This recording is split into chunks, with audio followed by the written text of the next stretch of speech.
In this video, I'll show you how long it takes for your account to be approved on Webull. Now, under account options here, it says that it will take usually 1 to 3 business days. However, if your application needs additional verifications, it can take more than 3 business days. Now, for most people, from what I've seen, it will actually be done within 24 hours. So just keep that in mind.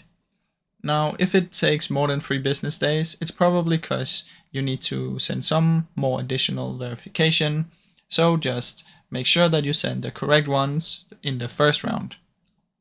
So that is basically how it works. It shouldn't take more than a week. Even if you need to send additional, it usually doesn't take more than 1.5 weeks, even with the additional one. So you should get it up and running really fast. Now, I really hope you enjoyed this short video. If you did, please leave a like and subscribe, as it helps me out a ton. Thank you so much for watching.